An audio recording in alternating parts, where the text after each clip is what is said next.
people romanticize entrepreneurship like it's so cool and like things are supposed to come easy to you. But I don't care if someone has laid out the entire blueprint for you. There are still factors within that just you don't expect.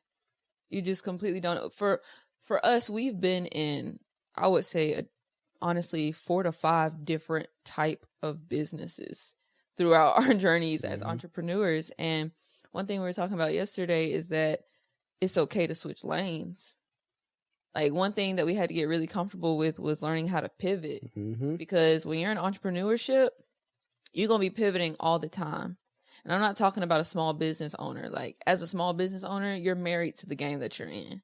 As an entrepreneur, you're ready to jump ship whenever. You're just trying to do whatever works. So we've had to pivot a lot throughout our journey, and we had to get really comfortable with being uncomfortable. Every day is super uncomfortable. Y'all know what it is, man. Being uncomfortable is the name of the game in this lane, feel me? But it's a beautiful thing when you're in a state of being uncomfortable. It's not a bad thing. We need to, in my opinion and perspective, being uncomfortable must become your norm, because when you're in that state of being uncomfortable, you can truly see what you're capable of in those moments. When you're comfortable, you're not going to really push yourself. You're not going to take your actions to the next level, because why? There's no need to, for real. Yeah. But when you're in a position like, oh, it has to work, or we got to figure some stuff out, because if it don't, we going to tank. You going to start to really utilize your beautiful brain. And there's so many beautiful things that are birthed in those moments. Last night was a prime example. Yeah. We had one of the most amazing brainstorming sessions, because it was like, yo, we got to get this money by tomorrow. We got to get it. We got to get this money by tomorrow. We got really creative. We stayed up until like 1 o'clock in the morning just brainstorming about ways that we can bring in money. And we've come up with a really good idea. Yeah. And just stay tuned. It's coming. For sure. And I love living life that way. Yeah. It doesn't mean, so there's different types of uncomfortable.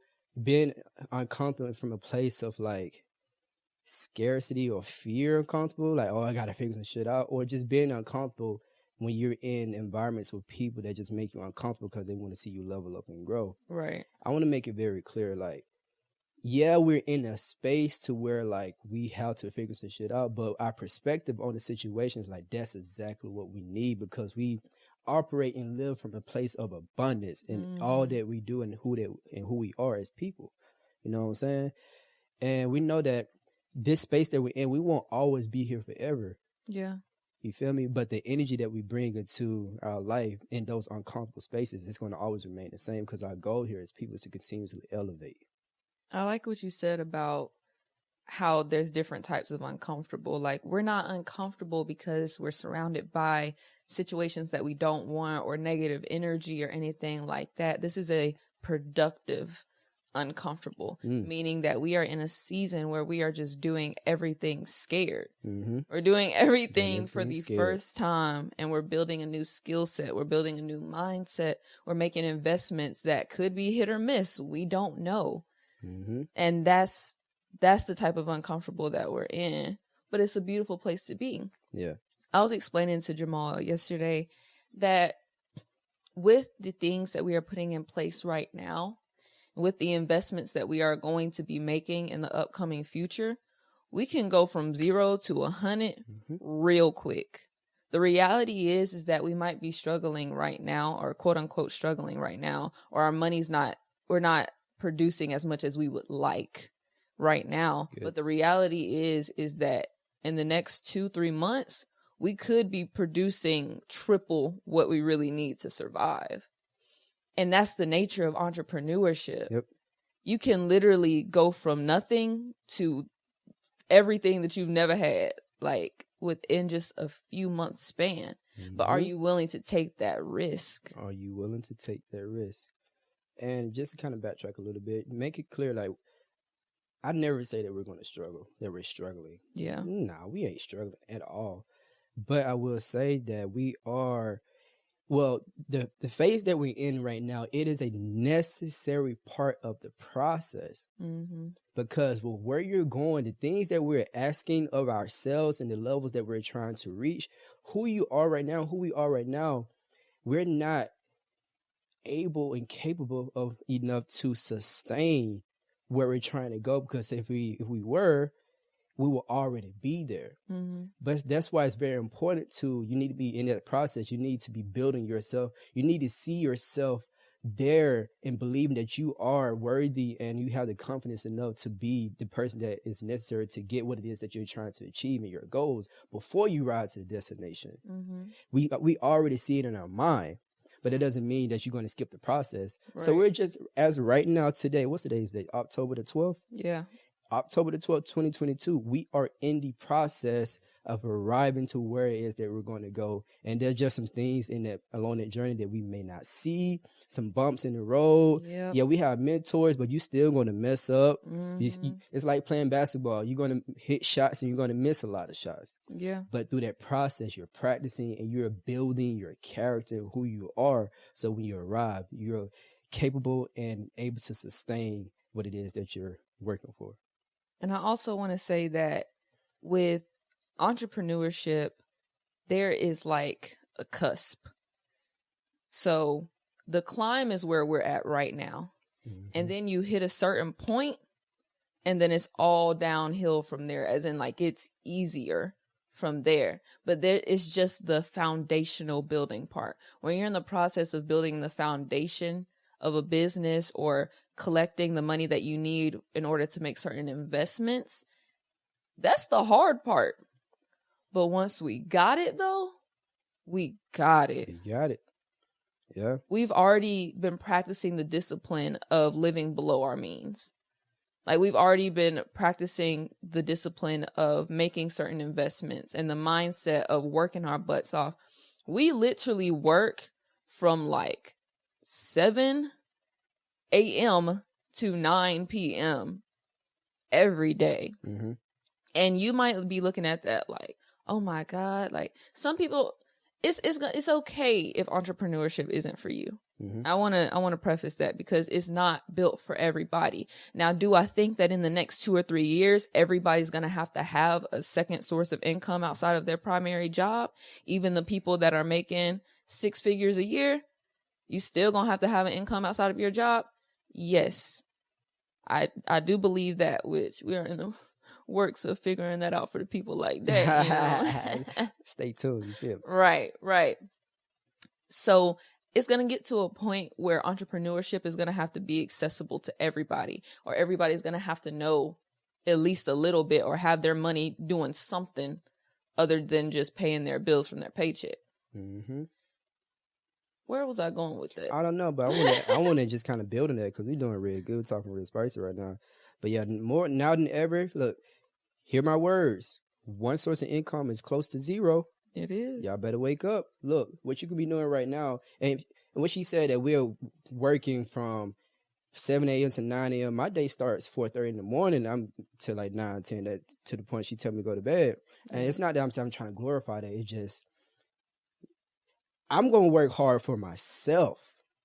I made the decision to step away from corporate America where I was making this company, multi-million dollar company, millions of dollars every year, hundreds of thousands of dollars a month, top performer. If I can do that for them, best believe I'm going to get that same energy to myself and my family. Don't get it twisted. So I'm going to work hard because I believe in myself enough to like, if I can produce for you like that, I can do it for myself. So yeah, but also in this time as well, what we realize, it's very important for you to be developing a skill set in this entrepreneurial game. Mm-hmm. And what we're doing, we have skill sets we're cultivating now, and we're in new territory right now where we're developing new skill sets. But you got to get started at some point. Don't allow yourself to get too comfortable where you're at. Don't allow yourself to think that that job that you're working at is going to be there tomorrow, because what you're saying every single day that you walk into that job, yes, I know the benefits are amazing. Yes, I know that you know in the back of your mind that every 2 weeks you're going to have that paycheck. I know it's paying your bills, but little do you know, or you may know this, at any moment, given time, whoever is cutting your paycheck can make the decision to stop doing so. Mm-hmm. And is that how you truly want to live your life? And we said, nope. Nope. We're more powerful than that. And I also want to say that if you're listening to this right now and you're somebody who works a 9 to 5 and that's the route that you want to take, my advice to you is that 2 things that you need to go ahead and do to prepare for what's to come. Because I saw something on Instagram yesterday where it's saying that inflation has been increasing like at a steady rate and wages have stayed the same since like the 1960s. Mm-hmm. So inflation's going to keep going up and your paycheck is going to be the same. So if you are working a 9 to 5, I know it may be comfortable right now, but I really do project within the next 2 or 3 years, you're going to be living way too close to your means. Mm-hmm. Or honestly, you might even be in a place where you can't even afford the same things that you used to. Housing is going up like crazy. It's hard to find an apartment for less than $1,000. Wow. When I was in college, I paid $500 a month for an apartment. Right. It's doubled in the past, like 4 years? Mm-hmm. That's ridiculous. Yeah. So my advice to you, if that's you, if you don't want to be an entrepreneur, but you still want to prepare yourself for what's to come, 2 things. Get your credit right. Second thing, go ahead and start an LLC. You may not know what to do with it just yet, but LLCs with a little age behind them have more power than ones that you're just starting. So even if you just want to buy one and hold it for now, at least. But of course, if you're one of those people that don't know where to begin on those 2 things, my guy Jamal has got you. He just started his credit repair business officially. He has been repairing people credit, just not officially. So we got it officially. And he's structuring people's LLCs as well to set you up for business funding in the future. Come see you. Bye. Yep, jscocapital.com. Hey, thank you, baby. Thank you for that. I want to kind of backtrack a little bit here. Get your credit right. Start an LLC, and we should have an episode at some point why starting your own LLC or starting your own business, whatever it is, important in days and time. Mm-hmm. That's like we're pushing entrepreneurship, ownership. Ask yourself, what do I own? Yeah. There's a lot of things that you're currently paying that you do not have complete ownership of. So that means that at any moment that can be taken away from you. What's in your current position right now that is an asset that is currently bringing you in money while you're not having to physically work for it. Yeah. If you do not have nothing, you tripping. But that's okay, because we're planting those seeds into you right now to have you to start thinking, okay, what can I potentially be doing that's going to help me to bring in more money right now? Because you're going to spend majority of your time in this lifetime working for a paycheck. Because this capitalistic society has programmed us in this educational system to be employees for the wealthy. That's the main reason why corporations are established. You are replacing them, so they can go off and do what they want with their family. You're increasing their pockets, and they're just giving you scraps of a paycheck, which is basically putting limitations on your lifestyle because you have to operate in this box of how much this paycheck is going to provide for you. Well, we realizing like now we're worth so much more than that. But I say all that to just kind of backtrack before you even, decide to jump into entrepreneurship. I kind of want to talk about like what are some things that we did before we made the decision to jump into entrepreneurship like full time. Well, okay. I'm going to put it like this. I personally do not feel like I was prepared to jump. So when I jumped, I really jumped into your arms because Jamal was more prepared financially than I was to jump. Yeah. So, but here's the thing. I had to make a decision for myself because I was working as a teacher at a high school.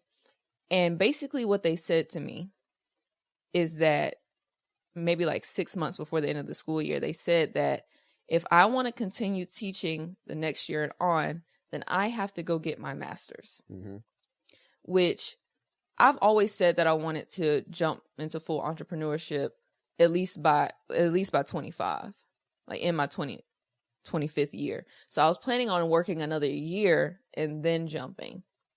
But when they threw that my way, I was like, why in the world would I pay to go get a master's to teach for one more year? That's stupid. Yeah. So my job kind of put me in a place where I was forced to jump. I didn't really have a choice unless I wanted to go find another job, which, if you guys did not know, my degree is in engineering. So it's not like finding a job that I actually like would have been plausible. I would have probably had to go back into the engineering field, and that I was miserable there. So that wasn't about to freaking happen. So I was in a place where I was forced to jump. But I say that to say, you also cannot be afraid to do so, because I had decided to jump before Jamal and I even got back together. I came into the relationship saying that I wanted to quit my job, and I was just going to thug it out. Like, I was just going to be an independent contractor, do small work for different businesses here and there. What he said about developing a skill. I have a lot of different skills. From computer programming to Excel sheets, PowerPoints, from marketing, designing, dance, art. I was selling shirts. Like, I have a bunch of different avenues through which I could make money. So it's not that I had all of the money in the world saved up or at my disposal, or that my credit was even in a good place, because my credit, and that's one thing that I do say, make sure that you get done before you jump, and that I wish that I would have done. But of course I didn't have the time. Yeah. But for me, it was just fine tuning my skills and knowing within myself that I had ways to make money regardless, without necessarily having a 9-to-5. What about you? Yeah, and at the end of the day, like, there's no right or wrong way to go about this. At some point in your journey, you just got to go for it, But I will say, don't wait too late. Yes, do the work to put yourself in the best position to win, so you can have the time to have room for error when you're out here in this game, because there's going to be a lot of things that you just don't see. And you want to prepare for moments like those. So I want to propose some questions and just kind of share with the audience some internal conversations and things that I did while I was working my corporate America job to position and prepare myself for entrepreneurship. What are they?